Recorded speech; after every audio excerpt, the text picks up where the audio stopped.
They said the same words every time. We value you, Eva, but you know how it is. Budget constraints. 8 years.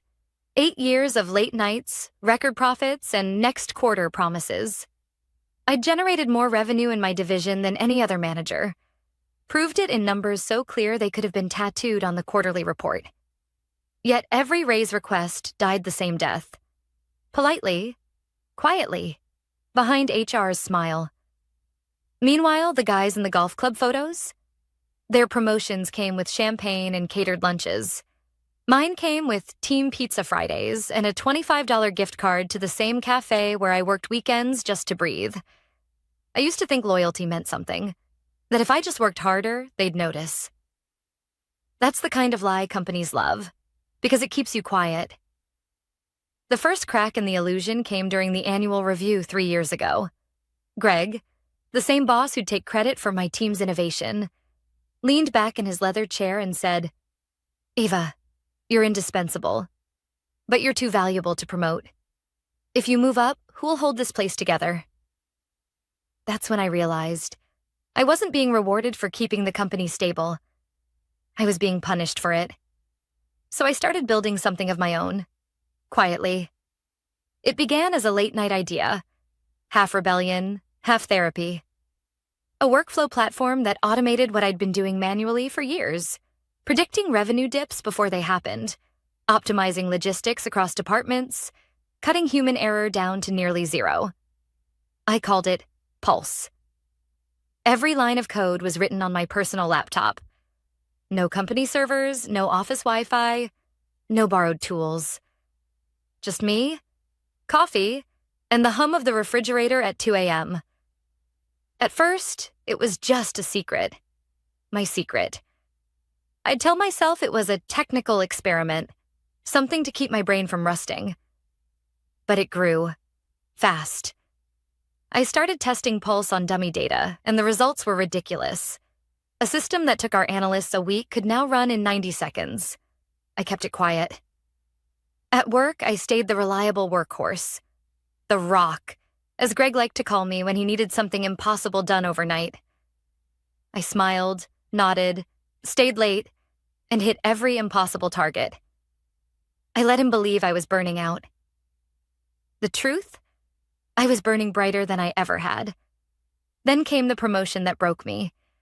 We'd just closed a multi-million-dollar logistics contract, the kind that should have doubled my department's value overnight. I spent 3 months negotiating, rewriting projections, saving the company a small fortune in penalties. The ink was barely dry when Greg called everyone into the conference room. Let's give it up for Adam, he said, clapping like a seal. He's the future of this department. Adam, who had joined 6 months ago. Adam, whose most notable contribution was a broken spreadsheet. Everyone clapped. Even me. That's what you do when your survival depends on pretending you're okay. That night, I didn't cry. I coded. Pulse evolved from prototype to platform. I started incorporating machine learning, pattern recognition, predictive scaling, automated reporting. Within a year, it could run a mid-sized company's entire operations in real time. Quietly, efficiently, invisibly. Still, I stayed silent. Because I knew what would happen if Greg found out. He'd call it collaboration. HR would call it company property. And I'd be erased from my own creation before sunrise. Then, one Tuesday morning, it happened. I got an email from a small publication called TechFront Weekly. Subject line: Congratulations on the Pulse beta launch. We'd love to feature you. I blinked. My hand froze over the mouse. I hadn't launched anything publicly. Turns out a freelance journalist had found my open source demo on a startup forum, recognized its potential, and written a glowing piece. It was already trending on LinkedIn.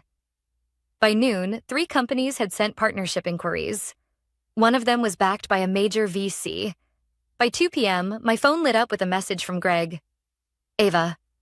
Urgent, come to the boardroom. Now I walked in, still wearing my noise-canceling headphones around my neck like armor. Greg sat at the head of the table, red-faced, surrounded by legal and two board members who looked like they'd rather be anywhere else. He didn't waste time. "You built this Pulse thing while employed here? That makes it ours." He leaned back, smirked. "We own your code, sweetheart." The word sweetheart hit like a spark to gasoline. I didn't answer. Not yet. Because I knew something he didn't. In my folder, my quiet little war chest, was my original employment contract. Page 4, Clause 9.2. The employee retains ownership of all intellectual property developed independently and outside employer-compensated hours, using non-company resources. It was the kind of clause they'd removed years ago for new hires, but no one ever updated mine. As Greg started talking about legal implications and fiduciary obligations, I smiled. The kind of smile you wear like armor, because I knew this was just the beginning. And when the lawyer read that one line, when his face went ghostly pale, everything they thought they owned would crumble. But that's a story for tomorrow. Because tonight I'd earned my first quiet victory. I finally built something they couldn't steal. The next morning, the office felt different. Or maybe I did. When I walked in, conversation stopped half a beat too early. A few people looked up from their screens, then quickly looked back down. Slack was quieter than usual, except for a single message from my teammate Carla. "Greg's been pacing since 8. You okay?" I replied with a simple thumbs-up emoji. Because what could I say? "Yeah, totally fine. Just apparently triggered a corporate meltdown by existing." By 9:30, Greg called me into his office. The door clicked shut behind me like the start of an interrogation. He smiled the way people do when they're angry but trying to sound reasonable. "Ava, you should have told us about this little side project." "It's independent," I said calmly. "Outside hours, my own hardware." He nodded slowly like he was explaining something to a child. Perception matters. When leadership sees a manager launching a product, it raises questions. Like, are you fully committed to this company? There it was. The word committed. The same word they use when they want you to feel guilty for wanting more. I stayed quiet. Greg leaned forward. "We're all a team here, Eva. You know I've always supported your career, but we need transparency. So send over your codebase and repo link to legal. Just so we're clear." My pulse didn't rise. I just said, "No." His smile cracked. "Excuse me?" "It's my personal property," I said. "Clause 9.2. You signed it when I joined." For a second, his eyes flickered, like he wasn't sure if I was bluffing. Then he laughed, soft and condescending. "Those old contracts don't hold up. Our policies have evolved." "Then it's good mine hasn't," I said, standing up. I walked out before he could answer. By lunchtime, HR had emailed me a friendly reminder about company loyalty and intellectual property protection. Legal requested voluntary disclosure of any independent projects. The subject line read, "Let's clarify before it gets complicated." It was already complicated. Carla stopped by my desk mid-afternoon, whispering, "They're freaking out." I overheard Greg talking to the VP, something about controlling the narrative before investors see it. "Investors?" I repeated. She nodded. Apparently, the board's been on edge since that article dropped. Some clients even reached out to them directly, asking if Pulse is part of our platform. I nearly laughed. The irony was perfect. For 8 years, they'd refused to give me a raise because I supposedly didn't bring enough value. Now they were panicking because I brought too much. That evening, I stayed late. Not for them, but for me. I logged into Pulse, reviewing the metrics from the test clients who had already reached out. The numbers were incredible. Response times down 60%, predictive accuracy up 40%. My code was performing better than I'd ever hoped. Then came a message on LinkedIn. "Raymond, HealthStream CTO. Congrats on the coverage. We'd love to discuss early adoption if you're open." My hands shook slightly as I typed back, "Happy to talk. Let's set a call."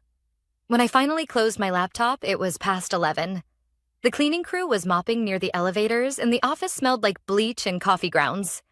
For the first time in years, I didn't feel small walking through that hallway.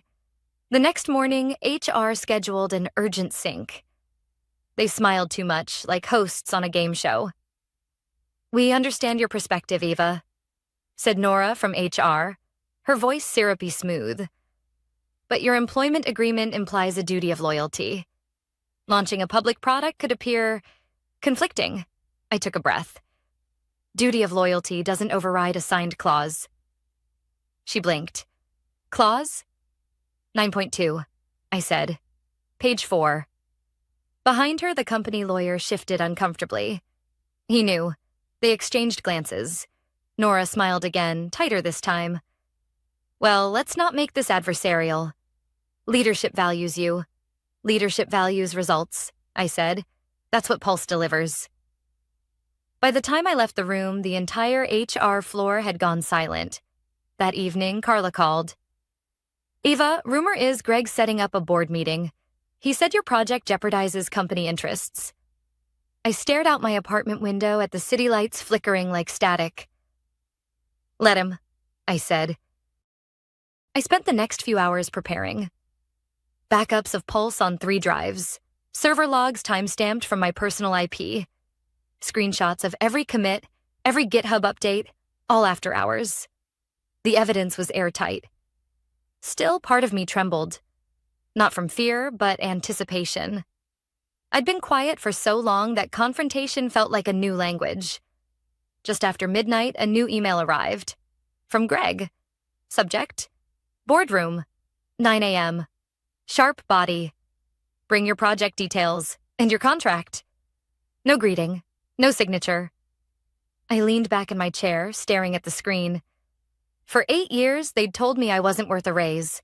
Tomorrow, they'd learn how expensive underestimating me could be. I packed the printed contract into a red folder, the same one that held every ignored raise request, every "not this quarter" email, my quiet history of being invisible. Then I closed my laptop and turned off the lights. The city outside was restless, humming. So was I. Tomorrow wasn't just another workday. It was the day everything changed. They didn't even bother putting it on my calendar. At 8:07 a.m., I got a short message from the executive admin. "Please be in conference room A at 9 a.m. per CEO request." No subject, no agenda, no attachments, just that single line. It read less like an invite and more like a summons. When I arrived, the atmosphere hit like static before a storm. Greg was at the head of the table, flanked by 2 board members and a company lawyer I'd only seen once before. Thin, expensive suit, expression like wet cement. A carafe of untouched coffee sat between them. "Eva," Greg said, forcing a smile. "Glad you could make it." I sat across from him, placing my red folder on the table. He clasped his hands like a man pretending to lead a therapy session. "We're here to have a professional conversation about this Pulse situation." "Situation?" I asked. Greg leaned back. "You've developed software while under contract. Software that overlaps with company operations. That creates a conflict of interest and—" "Overlap?" I interrupted. "Pulse optimizes cross-departmental efficiency. Your company sells shipping analytics. They're not the same thing." The lawyer cleared his throat. "They operate in adjacent verticals, which could constitute intellectual property interference." I almost laughed. They'd clearly rehearsed this. Greg continued, "Look, nobody wants this to get ugly. Just hand over your repository and we'll figure out a fair solution. You'll be compensated, of course." "Compensated," I repeated. "Like the raises I never got?" His smile thinned. "Don't make this emotional, Eva." "I'm not," I said. "I'm being factual." A faint muscle jumped in his jaw. "You built it on company time." "No," I said simply. "All logs, commits, and data show work completed outside paid hours. All from my personal hardware. I can prove it." Greg turned to the lawyer. "Tell her how this works." The lawyer began, voice steady, detached. Under standard employment law, any invention conceived during employment that relates to company business can be considered the employer's property. He paused for effect, looking at me. Even if developed off-site. I didn't move. Standard law doesn't override signed contracts. He blinked. Pardon? I opened my folder, sliding a document across the table. My original employment agreement, page 4, clause 9.2. Greg frowned, glancing at it, then waved for the lawyer to read it. The lawyer scanned the page, eyes moving slowly. Halfway down, his posture shifted. He read the sentence again, slower. His face lost color. Greg noticed. What? What does it say? The lawyer hesitated. It states that any intellectual property developed independently and outside employer-compensated hours remains the sole property of the employee. Silence fell like a dropped curtain. Greg's brows furrowed. That clause doesn't exist in our contracts. It does in mine, I said. Yours has your signature on it, right there. He grabbed the paper, skimmed it, then looked up at the lawyer. You're telling me this is still enforceable? The lawyer shifted uncomfortably. If this document is valid, and it appears to be, then yes. Legally, Pulse belongs to her. Greg's face flushed crimson. This is absurd. She built it while on our payroll. Using her own equipment outside business hours, the lawyer replied. Your clause explicitly allows that. The board members exchanged looks. One coughed. The other adjusted his tie and said quietly, We never updated the legacy agreements after the merger. Greg turned to me, his voice tight. You planned this. I read what I signed, I said. You should try it sometime. His hand twitched against the table. You're violating the spirit of company loyalty. Loyalty? I said softly. I gave you 8 years. I trained your hires, saved your contracts, brought in record profits. You rewarded me with excuses and coffee vouchers. No one spoke. Even the air conditioner seemed to hesitate. Finally, the older board member cleared his throat. Greg, you've put the company in a very delicate position. Greg turned, desperate. We can't just let her walk away with this. The code could compete with us.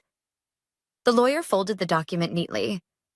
Then you should have renegotiated her contract years ago. A knock on the door interrupted the silence. Everyone turned. The CEO stepped in, not a man who attended many meetings. He was tall, calm, carrying a tablet. What's going on here? He asked. Greg stood quickly. We've got an IP issue, sir. Eva here launched a product that infringes. The CEO held up a hand. I've read the clause. Legal briefed me. He turned to me. You built Pulse? Yes, I said. He nodded once, slowly. Then congratulations. It's impressive work. Greg stared, stunned. Wait, you're siding with her? The CEO's tone sharpened. I'm acknowledging competence. Something this leadership team apparently failed to do for nearly a decade. Greg's mouth opened, but no words came out. The CEO looked around the table. This meeting's over. And just like that, it was. Greg's pen slipped from his hand and rolled across the table. The lawyer packed his briefcase. The board members avoided eye contact. I gathered my folder, slid it into my bag, and stood. Greg finally managed, You'll regret this. I looked at him, calm and steady. No, Greg. You will. As I walked out, the hallway felt strangely quiet, like the building itself knew something had shifted. For the first time in years, the weight on my shoulders wasn't theirs. It was mine, and it was power. By the time I reached my desk, the whispers had already started. People glanced up from their screens, then looked away too quickly. Carla mouthed, What happened? Across the cubicle divider. I just shook my head. There was no way to explain what had just occurred in that boardroom without sounding like I'd walked out of a courtroom instead of a meeting. Greg's door stayed shut for the rest of the morning. Occasionally, I'd catch his shadow pacing behind the frosted glass. Legal passed by twice, one of them holding my contract like it was evidence from a crime scene. At 11:20, an all-staff email hit inboxes. Subject: clarification on recent media mentions. Our company supports innovation and independent creativity among employees. However, we want to reaffirm that collaboration and communication are key values. Please direct any external inquiries to the Communications Department translation. Greg was trying to control the fire.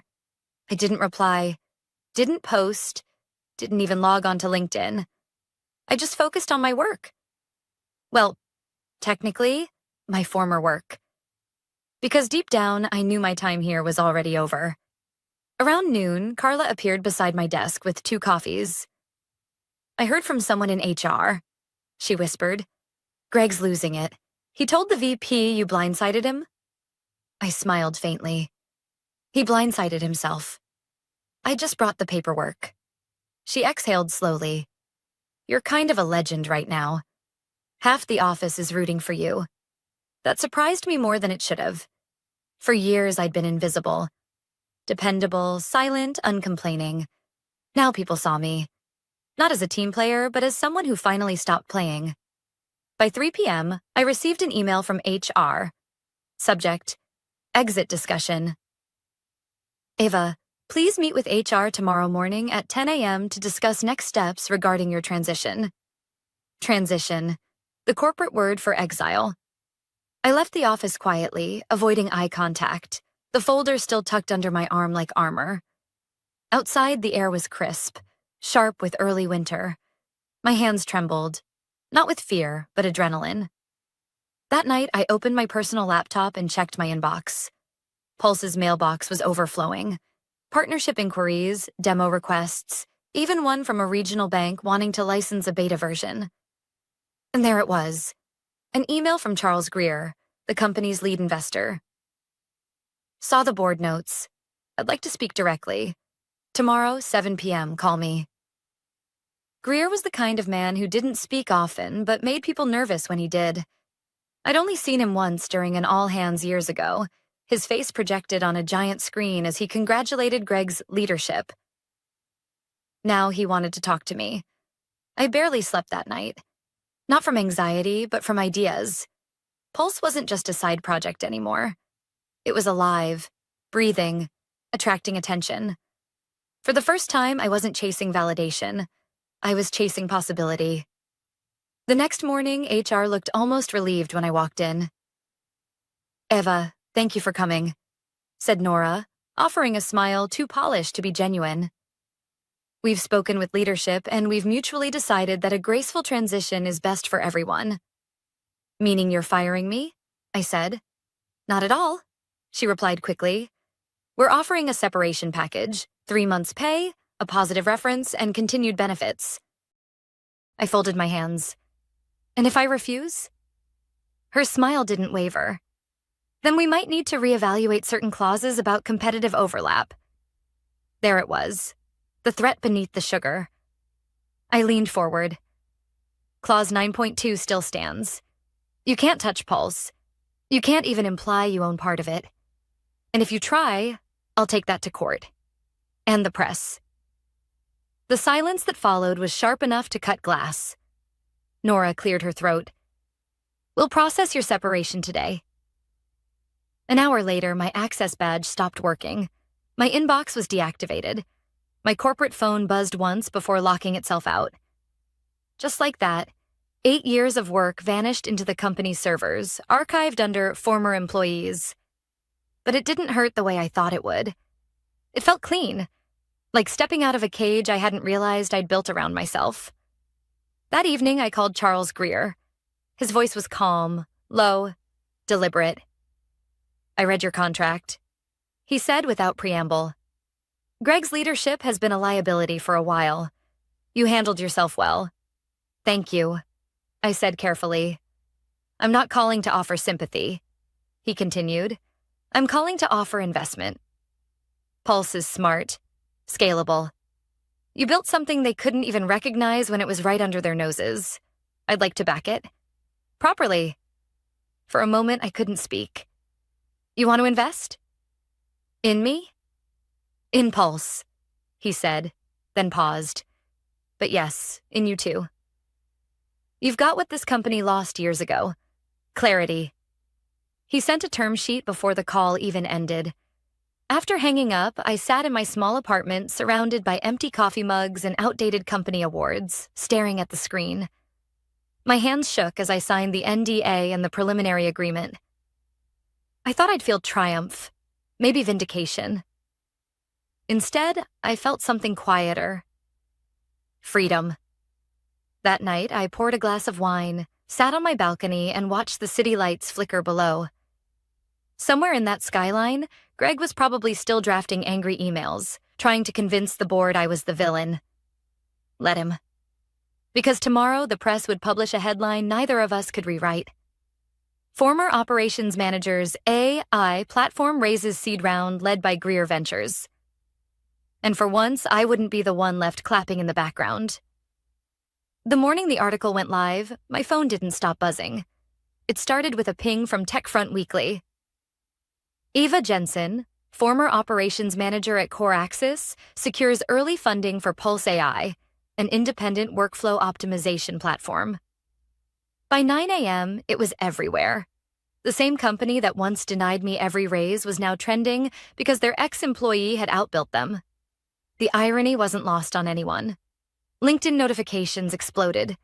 Hundreds of comments, connection requests, congratulations from people who had never spoken to me once in 8 years. And mixed among them, a single message from Greg. Ava, we need to talk. This is getting out of hand, I didn't reply. By noon, Pulse's website crashed under traffic. My inbox was flooded with inquiries, beta requests, partnership offers, job applications. It was chaos. The good kind. The kind that comes after years of being overlooked. Carla texted me from the office. He's losing it. He called an emergency meeting. HR's panicking. Someone said the investors are investigating leadership practices. I typed back, tell them I wish them the best. That night, Greer called again. His voice was calm, measured. Ava, I've received more interest in Pulse today than in half our portfolio last quarter. We're moving fast. The board wants to announce your first funding round tomorrow morning. Tomorrow? I said, barely believing it. Yes. And Eva, he added, don't apologize for being ready. When the call ended, I sat in the dark for a while, the city lights blinking outside like patient metronomes.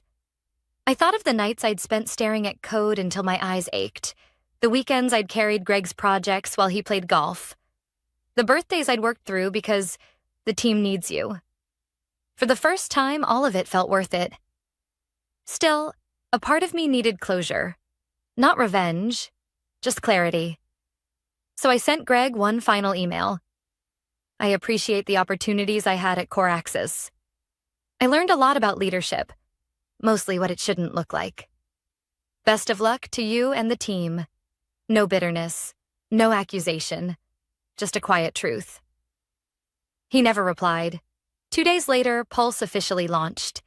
The demo went live, sleek and polished, running on servers I'd configured myself. Within hours, the analytics dashboard lit up. 23,000 visits, 3,000 signups, 7 enterprise inquiries. Then came the call I didn't expect.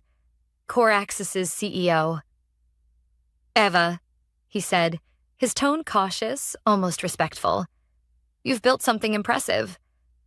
I want you to know there are no hard feelings. I waited. There was always a but. But, he continued, Greg's resigned effective immediately. The board wasn't happy with how he handled the situation. They asked me to pass along that you're welcome back if you ever want to return in an advisory capacity. I almost laughed. You're offering me a job at the company that tried to take my work? Not a job, he said quickly. A partnership.